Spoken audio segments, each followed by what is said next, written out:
How's it going, guys? We are back with another video here, and this video is to go over the NHL 23 ratings that we have seen so far all today. Mostly just wingers, and we got one bonus one from the Detroit Red Wings. I know Thrash is probably excited about that, but hope you guys do enjoy this video. If you do, make sure you leave a like and subscribe if you're new to the channel here, and follow me on Twitch, twitch.tv/Henreek. I'm live there every single day, right? So I'm going to give you guys my thoughts on the ratings, if I agree with them or not, and you know, you guys can let me know as well what you think of them also. So here we go, starting off with the top 10 left wingers, and I know everyone's had a lot of fun with this on Twitter. Twitter's been having a fun time talking about this, you know, how wrong these are. How is he there? How is he there? Well, I mean, listen, guys, these are, again, the online versus ratings. This is not hot ratings at all. So before you start saying, are these going to be the ratings at hot? They're not. But these are the online versus and like franchise ratings. So start the year. These can change throughout the year as well. Let's just say for some reason, Landeskog has 20 points in 50 games. He will be lower than 89. Let's put it like that. Even way before he even gets to that point, right? Probably. So looking at them right now, number 10, Philip Forsberg, 89 overall. He's very good, Forsberg. I think it's fair. I think it's a good rating for him. I think it's a good position for him on the top 10 left wings ranking. I believe, at least. Maybe I'm wrong, but I think that's a pretty fair ranking for Philip Forsberg. Has a great shot. What an offensive player he is. I like Forsberg a lot. I think he's super good. So I think 89 is certainly fair for him. I really do.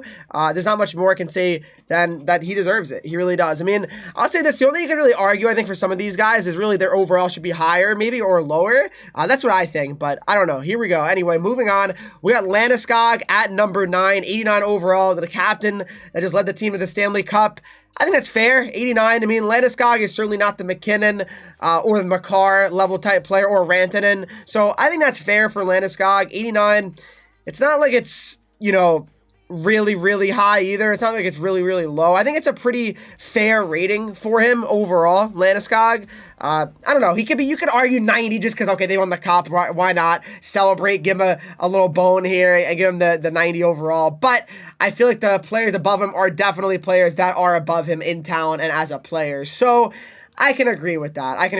I would say Forsberg is probably better than Landeskog, skill-wise, talent-wise. But it's not that far off, I guess. It depends who you ask, right? Depends who you ask. Landeskog's a good player, though. I like him for sure. Then we got number 8, Kyle Connor, who I think is just absolutely fantastic. A guy that 100% should be recognized on this list. He had a ridiculous season last year. I think he scored almost 50 goals. If not, he did score 50. I forget. 47 he had. Yeah, 47 goals. What a season for Kyle Connor. His first breakout. Really, I mean, not really his first, but one of his best seasons by far. I mean, he had 93 points this year. His career high was 73 prior. He would actually definitely pass that in 2019-20, but unfortunately the COVID shutdown did happen for him. But yeah, no, he's really good. Connor, you can make the case at least 91, honestly. I mean, he almost scored 50 goals, right? There's not many guys that scored 50 goals in the NHL or do that in general. So you're going to make the case for sure. So I respect Connor at number 8. I think it's definitely fair. I could see him being a little bit higher, but number 8's fine. Above him, though, is number 7, Matthew Tkachuk. All right, Matthew Tkachuk had a ridiculous season. He had over 100 points, I believe. Exact number, I don't know, but he had a very good season. Very good season. I mean, a season you can't ignore. A new team now in the Panthers. We'll see how he does, but I believe that Matthew Tkachuk absolutely is deserving. He had 104 points in 82 games. It's very good. 42 goals, 62 assists. Again, you can make the case that he could be like a 91 or 2. Really, you could. 100%. You really could. But then the other guys overall would have to definitely accommodate. That's the thing you got to keep in mind as well. But I think that's fair. I think it's fair for Tkachuk. I guess maybe they want to see it more, right? I mean, Tkachuk has been good for them, but he never had a season quite like last year, right? He had 43 and 56 the year before, 61 and 69, 77 and 80 and 18-19 as well. But honestly, he's just been kind of, he's been getting better and better. And then this year he finally, you know, broke, you know, unreal stats for himself, like records for himself. So yeah, no, he had a great season, Tkachuk. So I think it's fair. Number 6, Johnny Gaudreau. Johnny Gaudreau, number 6. I feel like Gaudreau, I mean, he could be like 91 or 2 for sure. I mean, he had a ridiculous season. He was what, 3rd in scoring or something? He was ridiculous. He had such a good season. So I think you could definitely make the case, you know, even though I don't really love Gaudreau anymore after kind of him turning his back on the Devils at the last second, even though it doesn't really mean anything. It's not like he was actually on the Devils, but he had 115 points, 40 goals, 75 assists. But again, is he going to have that kind of production again on a new team? Calgary, that first line with Tkachuk, Gaudreau, Lindholm was just so good. So we'll see. We'll see if they can actually, these players can replicate that, right? I mean, Gaudreau and Huberdeau. I mean, there's so many different players. Tkachuk, right, that were involved in that whole tree, right, of moves. But yeah, I mean, Gaudreau, he's unreal. I mean, he is. Number 5, Kirill Kaprizov, he is awesome. Kaprizov is very, very much so deserving of being that high overall, 91. I like Kaprizov a lot. I really do. I think he's one of the top players in the game for sure. He had an unbelievable season as well, over 100 points. I mean, if you have over 100 points, you better be on this list. If you're having over 100 points in a season and you're not on this top 10 left winger list, I don't know how that even happened. I really don't, because I don't think there's not 10 left wingers that had 100 points. That's for sure. So you should definitely be on it. And I think Kaprizov is very deserving of it, and he could even be higher. Honestly, he could be 92. I would not call it crazy. So then they got 91 overall. Number 4, Brad Marchand. I'd say, honestly, Marchand is really good. A 91's fair for him, but I feel like Kaprizov should be higher than Marchand. I believe Kaprizov is a better player than Marchand, offensively at least, but I guess if you go the two-way game, Marchand should be ahead of him as well, so the other stats are factored in as well. So I guess I can respect that. As I said, I think Marchand, that's fair. That's fine. Number 3, Alexander Ovechkin. 92 overall. I think it's fair. I mean, Ovi's still doing it. His defensive stats, honestly, could maybe weigh him down a little bit. I think he's very, very bad defensively. He's just kind of all or nothing offense, which is fine. I mean, it doesn't mean he's a bad player or anything like that. But I believe Ovechkin, number 3. It's hard to say he's not a top 3 left winger in the game still when he's still putting up ridiculous numbers. It's hard. It's really hard not to recognize him and respect him 100%. Then we got 92 overall Artemi Panarin as well at number 2. I mean, Panarin is unreal. I mean, you can't deny that. He had another insane season. The Rangers had a really good season as well. Panarin should be recognized as the top 3 left winger in the game. He's a very good two-way guy as well. It's not like he's all offense, Panarin. So I think that's fair for sure. So you can even make the case he's number 1, honestly. You really could. Number 1 is Jonathan Huberdeau, who had an unreal season. He was second in scoring. I mean, what a season for him. Will he replicate it, in a new team? It's a good question, but we'll see. You got to give him a chance to do it at least before you write him off. But yeah, Huberdeau, number 1. I have no problems with that. I really don't. He had an insane season. You could probably say that he had the best season last year out of all left wingers. I think that's fair, and he should be the highest rated guy. He's tied with Ovechkin and Panarin. I definitely would put the edge to him for sure over Ovechkin. I'd say Huberdeau should probably be 93. He probably should be 93, but again, it's all good. It's not far off, so I can respect that, all right? Next up, though, we're going to be looking at the top right wingers, all right? So the top right wingers, here they go.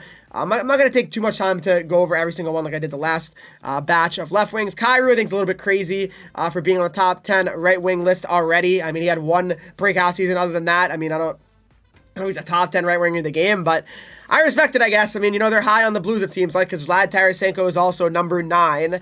That's fine. It's not crazy. Like, I can respect it. Number 9, Vladimir Tarasenko. It's not, out of control saying he's number 9. I mean, he had a really good season last year, Tarasenko, so I can respect it. It's fair. Svechnikov, number 8. I'm a big fan of Svech. I think he's awesome player for sure. Hurricanes are a great team, so he should only be getting better as well. I think Svech is an awesome player.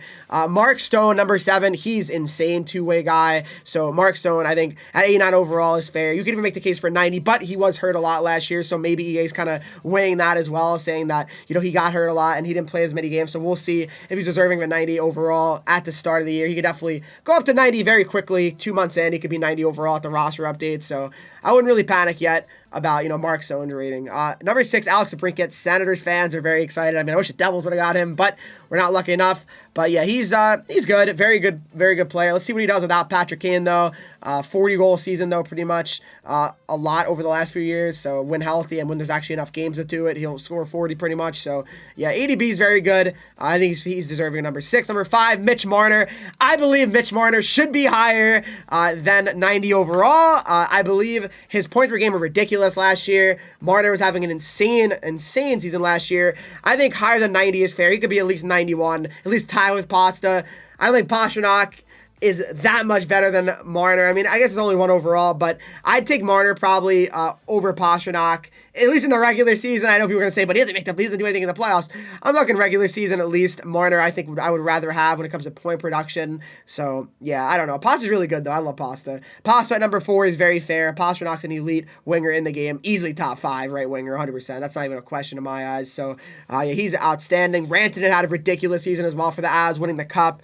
All the Avs should be respected, like the top Avs players, definitely. And he is at 91 overall as a number 3 best right winger in the game. So, that's fair. I like that. Number 2, Nikita Kucherov at 92 overall. Kucherov doesn't really play all the time. He gets injured a lot, but I mean, what a player he is, Kucherov, though, when he does stay healthy. So Nikita Kucherov at 92 overall at number 2 on the list. I think it's very good. So I think you can complain about that if you're a Lightning fan, if you are a big Kucherov fan. I think 92 overall is very fair. But here's the thing. Number 1, Patrick Kane, 93. Really? Is Patrick Kane really the best right winger in the league? I don't know. Is he on another level over Kucherov and Rantanen and Marner and Pop? I just don't know. In my honest opinion, I would put Kane at number 5. I'm sorry. I really would. The current right wingers in the league right now. I know Kane produces still, but I would take those guys over Kane right now. I would. I'm sorry. I don't know if that's a crazy take, but I don't think he really is deserving of being number 1 on this list. But maybe I'm crazy. Maybe I am. I don't know. Then we have the fastest wingers here. Number 10, Alex DeBrincat. Number 9, Pastrnak. A lot of guys are similar from the past list here. But Nikita Kucherov at 92, Kane at 92, Duclair at 92, Ehlers at 92, Panarin at 92, Kapanen at 93. Kapanen's pretty funny to be here at number 3 in the whole league. Taylor Hall and Gaudreau. I feel like Hall's not that fast anymore, but I don't know. Some of these are kind of a little bit weird. I'm not gonna lie. I don't really agree with Hall. I really don't. I'm sorry. I don't think he's that fast. I also don't think Pasta's that fast either, or Kane anymore. But maybe I'm wrong. I don't know. You guys can let me know in the comment section down below if I'm stupid for saying what I'm saying. But I feel like they're not the fastest wingers, but I don't know. Some of these guys are a little bit maybe I don't really agree with. But last but not least, they also showed Lucas Raymond overall, 84 overall. Again, these are all online versus rating / franchise. So I wonder what you guys think of these ratings. I think they're all pretty fair for the most part. Some I'd probably change and flip, but other than that, I hope you guys did enjoy. Make sure you leave a like, subscribe to the channel here. Follow me on Twitch, Henreek, Instagram, Twitter, TikTok, Henreek with 3 E's, and join Discord, talk to me, follow, subscribe to the channel, and I'll see you all in the next video.